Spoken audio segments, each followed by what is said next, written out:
Bismillahirrahmanirrahim. My dear students, welcome to our multimedia class. I hope all of you are well by the grace of Almighty Allah. Actually, we all the teachers miss all of you a lot because it's a long time since we meet you. But we always hope that you lead a healthy and proper life. So from today's class, I want to give you a message. Now the whole world is facing COVID-19 and dear students, you have to be very careful about it. You have to take care of your health, you have to be very conscious of everything. You have to maintain a clean and healthy life. Especially you should not go outside from home without necessary. So let's start our class. Today I will take English second paper class and our today's topic is right form of verb. And for your better understanding, I will deliver my speech both in Bangla and English language. So let's start the class. আজকে আমরা discuss করব right form of verb নিয়ে। তো আসো আগে আমরা জেনে নিই রাইট ফর্ম অফ ভার্ব মানে কি। রাইট শব্দের মানে হচ্ছে সঠিক। আর রাইট ফর্ম অফ ভার্ব মানে হচ্ছে একটা ভার্বের সঠিক রূপ। অর্থাৎ একটা ফিলিং থেকে আপনি কখনো প্রেজেন্ট ফর্ম, কখনো পাস্ট ফর্ম, আবার কখনো পাস্ট পার্টিসিপল হয়। এখন কখন প্রেজেন্ট, কখন পাস্ট, কখন পাস্ট পার্টিসিপল হবে আমরা এটা জানবো রাইট ফর্ম অফ ভার্বের রুলস থেকে। সো আসো কথা না বাড়ি আমরা মেইন আলোচনা শুরু করি। So now I am going to start with the first rule of right form verb. Rule number 1, follow me and write down it in your copy. এক নম্বর rules. If the sentence means universal truth, means মানে বোঝানো। অর্থাৎ যদি সেন্টেন্সটা দ্বারা কোনো কি বোঝায়, ইউনিভার্সাল ট্রুথ মানে কি চিরন্তন সত্য বোঝায়, one's habit যদি কারো অভ্যাস বোঝায়, or any problematic matter যদি কোনো সমস্যা বোঝায়, or importance of anything অথবা যদি কোনো কিছুর গুরুত্ব বোঝায়, verb given in the bracket will always be present form. অর্থাৎ যে ভার্বটা ব্র্যাকেটে দেওয়া থাকবে সেটা কি হবে, প্রেজেন্ট ফর্ম। কিন্তু কন্ডিশন আছে, শর্ত আছে। শর্তটা কি, ভার্ব ইউনিভার্সাল ট্রুথ হতে হবে অথবা ভার্ব না সেন্টেন্সটা ইউনিভার্সাল ট্রুথ হতে হবে অথবা চিরন্তন সত্য অথবা কোনো গুরুত্বপূর্ণ বিষয়। For example, trees give us oxygen and take carbon dioxide. অর্থাৎ গাছ আমাদেরকে অক্সিজেন দেয় এবং কার্বন ডাই অক্সাইড কি করে, টেক মানে নেয়। অবশ্যই কথাটা ইম্পর্টেন্ট এবং ইউনিভার্সাল ট্রুথ। সেই কারণে আমার এখানে গিভ ভার্বটা প্রেজেন্ট ফর্ম যা আছে তাই হয়েছে। আমার এখানে টেক কথাটা টেক হয়েছে কারণ এটা চিরন্তন সত্য। Rules number, example number 2, people all over the world use English as a common language. অর্থাৎ সারা বিশ্বের মানুষ ইংলিশটাকে কমন ল্যাঙ্গুয়েজ হিসেবে ইউজ করে। এটাও কি, এটাও হচ্ছে ইউনিভার্সাল ট্রুথ, চিরন্তন সত্য। চিরন্তন সত্য এবং এই কারণে আমার এই যে ইউজ ভার্বটা এখানে যা আছে তাই হয়েছে।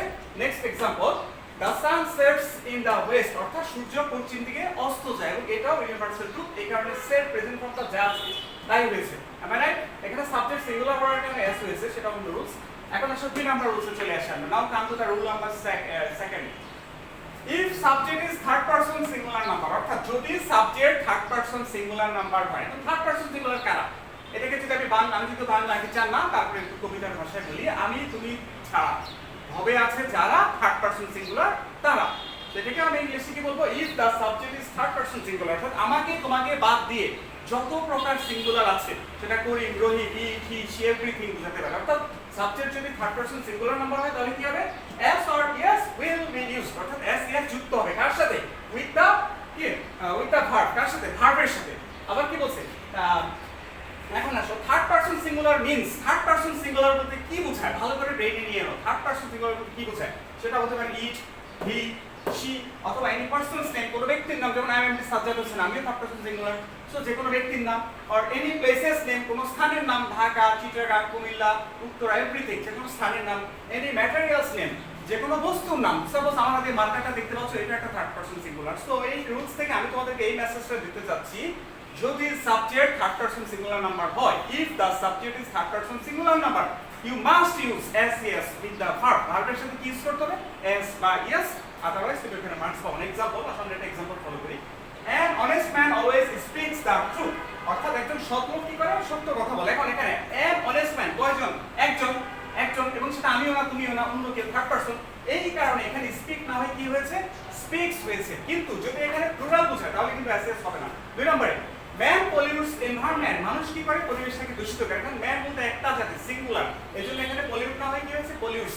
এখানে ম্যান হতে পারে, হি হতে পারে, শি হতে পারে। ওকে, এখন আসলে আমরা 3 নাম্বার রুলসে চলে যাই। Now come to the rule number 3। Rule number 3 হচ্ছে if the following adverbs are found in a sentence, যদি এই অ্যাডভার্বগুলো কোনো বাক্যে পাওয়া যায়, verb given in the bracket will be present form. Verb কি হবে? Present form. অ্যাডভার্ব, দেখো এখানে একটা বক্স দেখতে পাচ্ছ, আশা করি সবাই দেখতে পাচ্ছ। This is a box and in this box there are some special word. এই ওয়ার্ডগুলোকে বলে অ্যাডভার্ব, কারণ এগুলো দ্বারা কি বোঝায়? বিভিন্ন টাইম নির্দেশ করা বোঝায়। এগুলো হচ্ছে অ্যাডভার্ব। কি কি সেটা? Everyday, daily, regularly, generally, normally, usually, occasionally, sometimes, often, always, ever, এগুলো প্রত্যেকটা ওয়ার্ড তোমরা শুনেছো এবং এগুলো হচ্ছে এক একটা কি ভার্ব? অ্যাডভার্ব। কি ভার্ব? অ্যাডভার্ব। আর যদি এই অ্যাডভার্বগুলো কোনো সেন্টেন্সে থাকে অবশ্যই ভার্ব কি হবে? Present form. দেখো এখানে কি লেখা আছে?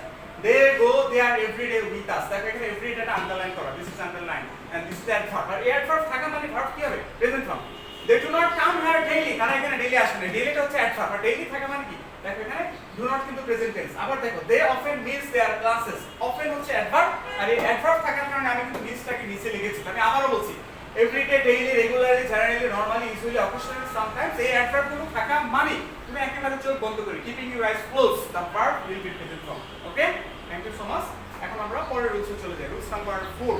আশা করি তোমরা ক্লাস এনজয় করছো এবং বোঝার চেষ্টা করছো। Okay, rules 4।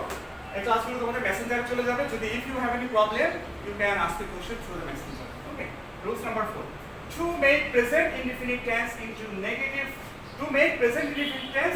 negative structure। অর্থাৎ যদি কোনো প্রেজেন্ট ইনডিফিনিট টেন্সকে আমরা নেগেটিভ করতে চাই, না বলতে করতে চাই, তাহলে কি হবে? To make present indefinite into negative. অর্থাৎ যদি কোনো প্রেজেন্ট ইনডিফিনিটকে নেগেটিভ করতে চাই তাহলে স্ট্রাকচার উইল বি, স্ট্রাকচারটা কি হবে? সাবজেক্ট প্লাস ডু নট অথবা does not plus present form. অর্থাৎ যদি কোনো কিছুকে নেগেটিভ করতে চাই প্রেজেন্ট ইনডিফিনিট টেন্সকে, তাহলে আমাকে অবশ্যই ডু নট বা ডাজ নট আনতে হবে। যেমন একটা एग्जांपल দেখো, he does not go to school, সে স্কুলে যায় না, এটা কিন্তু নেগেটিভ সেন্স। সো নেগেটিভ করতে গেলে আমাকে কি আনতে হবে? Does not. হ্যাঁ, আবার কি বলছি এখানে? ডাজ নট তখন হবে, লক্ষ্য করো, if the subject is third person singular তখন ডাজ নট হবে। ইট, হি, শি তখন হবে ডাজ নট। যেমন he does not know me, এরকম।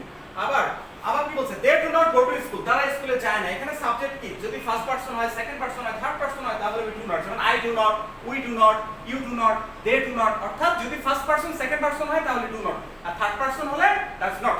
ওকে, এখন আমরা চলে আসি রুলস নাম্বার 5 এ। আমি দ্রুত শেষ করে দিচ্ছি।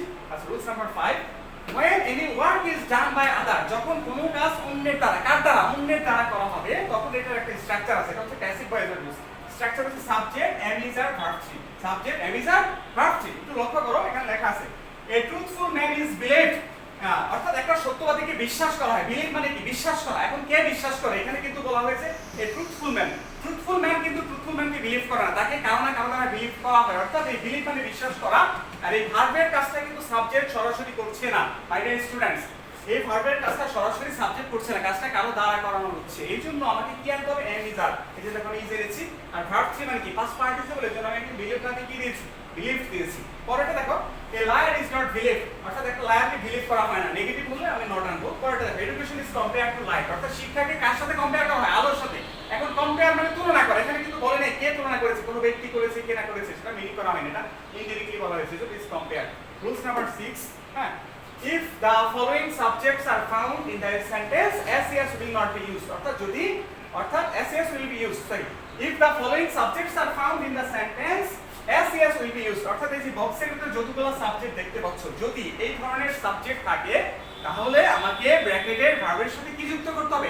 s অথবা es। কি কি সেগুলো? Everybody, anybody, nobody, somebody, no one, তারপরে কি anyone, none, someone, everything, anything, something, nothing, every man, অর্থাৎ এভরি থাকতে হবে। Every student, one of the, এগুলো থাকা, এই ধরনের সাবজেক্ট থাকা মানে কি? আমাকে ব্র্যাকেটের ভার্বের সাথে কি দিতে হবে?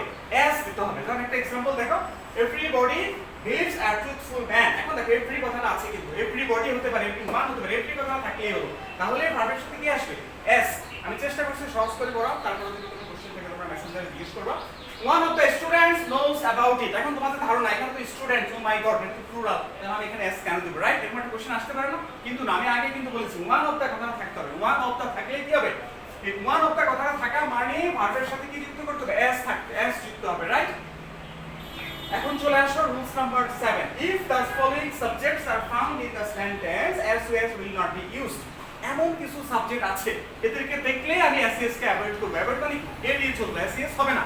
তার সহ আমরা জেনে নিই সেই সাবজেক্টগুলো কারা, কি কি সেটা?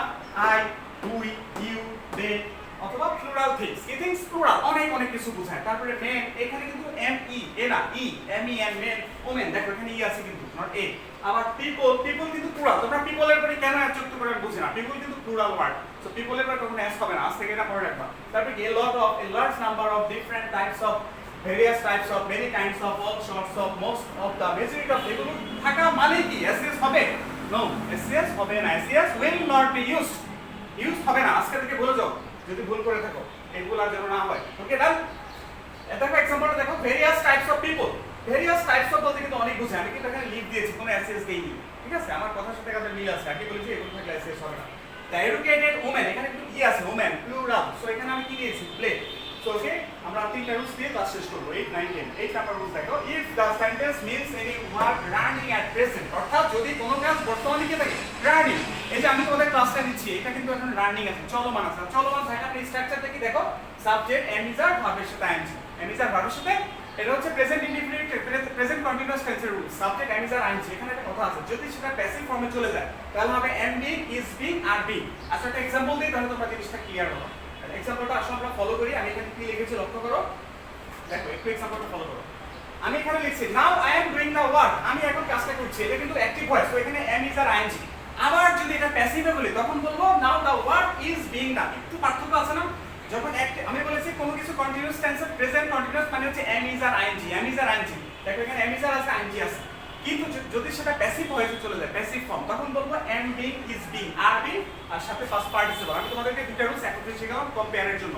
আবার আরেকটা এক্সাম্পল দেখো, at present man is polluting environment, man is polluting, এখানে কিন্তু ম্যান, মানুষ কাজটা করছে, এজন্য এম ইজ আর এর উপর ডাইরেক্ট আইএনজি। আবার এখানে এনভায়রনমেন্টকে পলিউট করা হচ্ছে, প্যাসিভ ফর্ম, এজন্য আমি এখানে বলেছি am be, is be, are be, সাথে বলেছি পলিউটেড। আশা করি তোমরা বুঝতে পেরেছো, রাইট? চলে আসো, আমরা চলে যাই রুলস নাম্বার 9 এ চলে যাই, রুলস নাম্বার 9 এ। আচ্ছা, রুলস নাম্বার 9 টা দেখো। এখন আমরা একটা কথা বলবো, আমরা একেবারে ক্লাসের শেষ পর্যায়ে চলে আসছি। হ্যাঁ, রুলস নাম্বার 9 টা একটু লক্ষ্য করো। রুলস নাম্বার 9 দেখো, if the sentence means any recently finished work, অর্থাৎ যদি কোনো কাজ সম্প্রতি এইমাত্র শেষ হয়েছে, সাপোজ আমি ক্লাসটা করার পরে আমি আসলে টায়ার্ড হয়ে যাব, আই এম সো টায়ার্ড, তো যে কাজটা এইমাত্র শেষ হবে কিন্তু ফলটা বিদ্যমান থাকবে, এটাকে বলা হয় রিসেন্টলি ফিনিশড ওয়ার্ক, অর্থাৎ প্রেজেন্ট পারফেক্ট টেন্স। আর প্রেজেন্ট পারফেক্ট টেন্স মানে স্ট্রাকচার কি? সাবজেক্ট হ্যাভ হ্যাজ, সাথে ভার্বের পাস্ট পার্টিসিপল, ভার্ব 3। হ্যাঁ, আমরা এটা কিভাবে বুঝবো? যদি কোনো কাজ রিসেন্টলি শেষ হয় তাহলে স্ট্রাকচার হচ্ছে সাবজেক্ট হ্যাভ হ্যাজ, সাথে ভার্বের পাস্ট পার্টিসিপল, অ্যাক্টিভ ভার্ব। আর যদি সেটা প্যাসিভ ফর্ম হয়, প্যাসিভ ফর্ম, তখন হবে হ্যাভ বিন, হ্যাজ বিন। ওই যে এর আগে ছিল এম ইজ আর থাকলে এম বিন, ইজ বিন, আর বিন, এখন এখানে হবে হ্যাভ বিন, হ্যাজ বিন। একটা এক্সাম্পল দিলে বলো, এই তো বুঝতে সমস্যা হচ্ছে। ওকে, আসলে একটা এক্সাম্পল ফলো করি, বুঝতে পেরেছি। স্টুডেন্টের এক্সাম্পল দিলে বেশি থাকে নাকি? সো একটু লক্ষ্য করো, they have visited our house lately, তারা আমাদের বাড়িতে কি করেছে? ভিজিট করেছে। এখানে কারা করেছে? তারা নিজে, এজন্য হ্যাভ হ্যাজ ভার্ব 3। আবার এখানে কি লিখছে দেখো, our house has been visited, আমাদের বাড়িটা ভিজিট করা হয়েছে। আমি কিন্তু এখানে বলিনি কে করেছে, কারা করেছে, এখানে হাউস কিন্তু হাউসকে ভিজিট করতে পারে না, ভিজিট করা হয়েছে। আর ভিজিট করা হয়েছে মানে have been, has been, have been, has বিন। আসো পরেরটা, science has made the impossible thing possible. Science কি করেছে? অসম্ভবকে সম্ভব করেছে। আবার ইনডাইরেক্টলি প্যাসিভ বললে impossible things have been made possible, এখানে কে মেক করেছে সেটা উল্লেখ করা হয়নি। আমি তোমাদেরকে এই জন্যই কম্পেয়ার করে দেখাচ্ছি যাতে ফিলিং দ্য গ্যাপ তোমাদের বুঝতে সহজ হয়, ঠিক আছে? সো আই থিংক আমরা একেবারে শেষ পর্যায়ে চলে আসছি। আজকের জন্য last topic. So please follow very attentively, and this is the most important topic, সবচেয়ে ইম্পর্টেন্ট টপিক। লক্ষ্য করো, if the sentence means any work running at present with a fixed time, অর্থাৎ যদি কোনো কাজ বর্তমানে একটা নির্দিষ্ট সময় যাবত চলে, তখন এটার স্ট্রাকচারটা কি হবে? স্ট্রাকচারটা হবে কি?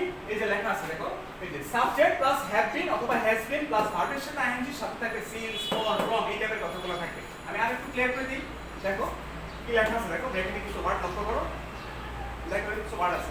For a long time, for 5 years, তাকে একটা টাইম বোঝাচ্ছে না, for 10 hours, তারপরে from the morning, from evening, since morning, since evening, এখানে প্রত্যেকটা দ্বারা সময় নির্দেশ করছে। যদি এই ধরনের সময় কোনো সেন্টেন্সকে মিন করে, কোনো সেন্টেন্সে থাকে, তাহলে আমাকে কি আনতে হবে? Subject, have been, has been, ING. একটা এক্সাম্পল দেখো, I have been doing this work for 1 hour, আমি 1 ঘন্টা ধরে কাজটা করছি। তবে এখানে for 1 hour কথাটা থাকার কারণে আমার এখানে কি হয়েছে? Have been, has been, have been plus ING. পরেরটা দেখো, he left the job ago, he has not been doing the job for 1 year, এক বছর যাবত সে কাজটা করছে না। দেখো এখানে কিন্তু for 1 year টাইম উল্লেখ করা আছে। আর টাইম থাকা মানে কি আনতে হবে? হ্যাভ বিন অথবা হ্যাজ বিন প্লাস ভার্বের সাথে ING. So So dear students, I hope you have understood the class and finally wishing you all the best. Stay home, keep safe. Allah Hafiz. Thank you so much.